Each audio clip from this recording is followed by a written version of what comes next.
बिस्मिल्लाहिर्रहमानिर्रहीम अस्सलाम वालेकुम एवरीवन। कैसे हैं आप सब? होपफुली सब ठीक ठाक होंगे इंशाल्लाह। आज की वीडियो में मैं होममेड रोल और समोसा की शीट्स बहुत ही आसान तरीके से बनाना सिखाऊंगी। आप इसे रोल और समोसा की पट्टियां भी कह सकते हैं और मांडा पट्टी भी बोल सकते हैं। बहुत से टिप्स एंड ट्रिक्स भी बताऊंगी। आज की वीडियो देखने के बाद इंशाल्लाह घर में शीट्स रेडी करना आपको बहुत ईजी लगेगा और आप मार्केट से नहीं लेंगे। तो चलें टाइम वेस्ट नहीं करते आपका और जल्दी से स्टार्ट कर लेते हैं होममेड रोल और समोसा और वोंटोन की sheets banana. Let's get start.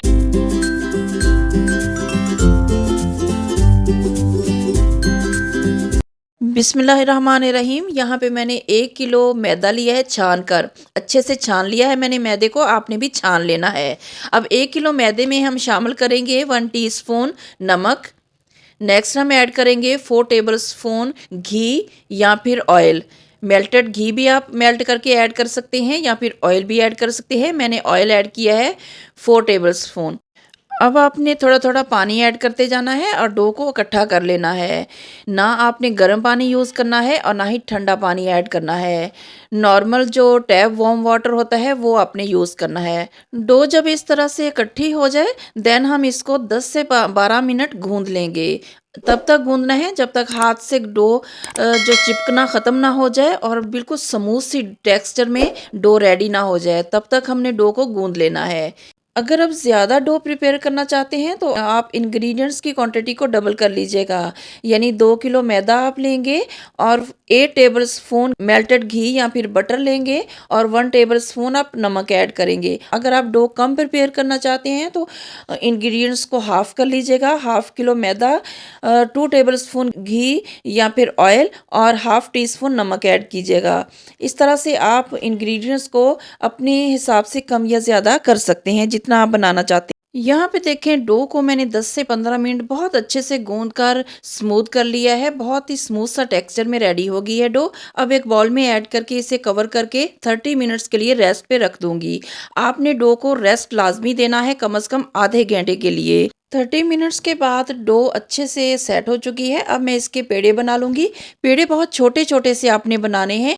अगर आप नॉर्मल चपाती बनाने वाले छोटे तवे पर शीट को बनाएंगे तो आप 1 किलो मैदे की डो से कम 36 पेड़े बनाएंगे। और अगर आपके पास बड़ा तवा है तो आप 27 से 28 पेड़े बना सकते हैं। मैंने 28 पेड़े रेडी कर लिए हैं। पेड़ों को कवर करके रखेंगे ताकि पेड़ों पे ड्राई पपड़ी ना बने। अब हम 5 से 6 छोटी छोटी रोटियां बेल लेंगे। आपने रोटियों को एक ही साइज़ में बेल कर रेडी करना है। आप 5 या 6 रोटियों से ज़्यादा यानी 10 या 12 रोटियां भी एक साथ बेल कर शीट रेडी कर सकते हैं।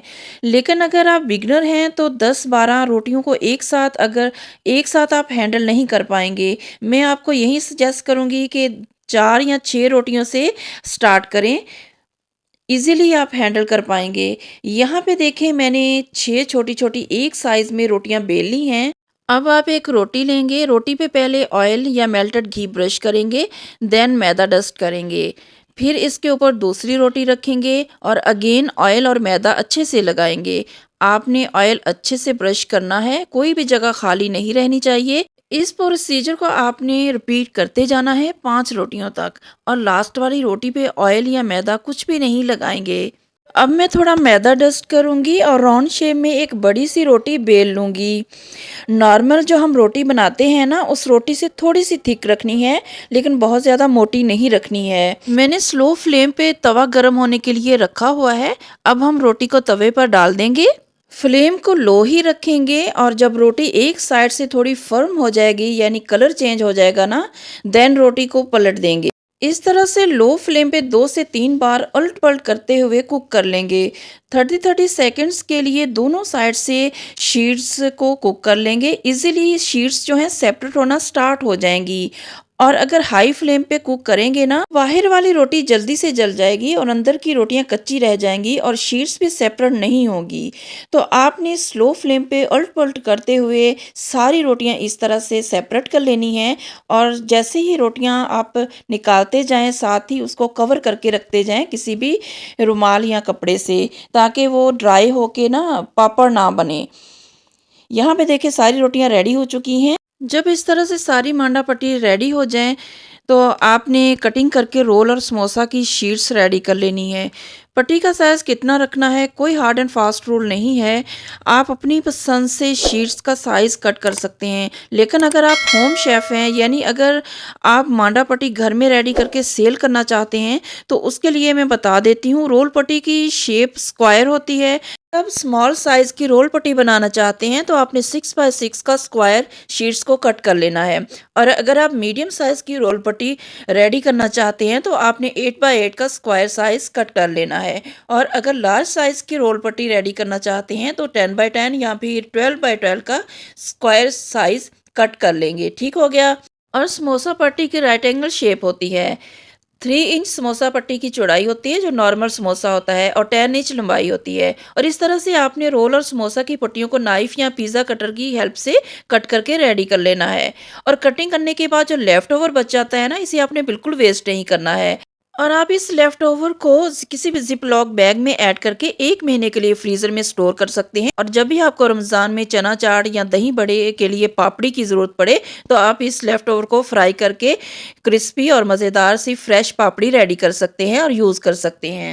आपने इस तरह से रोल और समोसा की मांडा पट्टी को अच्छी तरह से रैप करना है। रैप करने के बाद 2 हफ्ते के लिए आप फ्रिज में रख के स्टोर कर सकते हैं और 1 महीने के लिए फ्रीज़र में रख के स्टोर कर सकते हैं। जब भी आप निकालेंगे, इसी तरह से सेपरेट एक-एक पट्टी अलग से निकलेगी और बहुत ही ज़बरदस्त रेडी होगी। अभी आप बना के रख लें और पूरे रमज़ान के महीने आप यूज़ कर सकते हैं। अगर आज की रेसिपी अच्छी लगी हो, तो वीडियो को लाइक और शेयर कर दीजिएगा अपनी फैमिली और फ्रेंड्स के साथ। और अगर चैनल पे न्यू है, तो चैनल को भी सब्सक्राइब कर दें। बेल आइकन का लाज़मी प्रेस कीजिएगा, ताकि हर आने वाली मेरी न्यू वीडियो का नोटिफिकेशन टाइमली आप तक पहुँच सके। मेरी दुआ है कि आप सब हमेशा खुश रहें और खुशियाँ बाँटते रहें, और आप सबका दस्तरख़्वान हमेशा अल्लाह पाक की नेमतों, रहमतों और बरकतों से हरा भरा रखे। आमीन या रब्बल आलमीन। Thanks for watching. जज़ाकल्लाहु खैरा। अगेन आऊँगी इंशाल्लाह किसी इज़ी और मज़ेदार सी रेसिपी के साथ। Till then take care. अल्लाह हाफिज़ एंड अल्लाह निगहबान।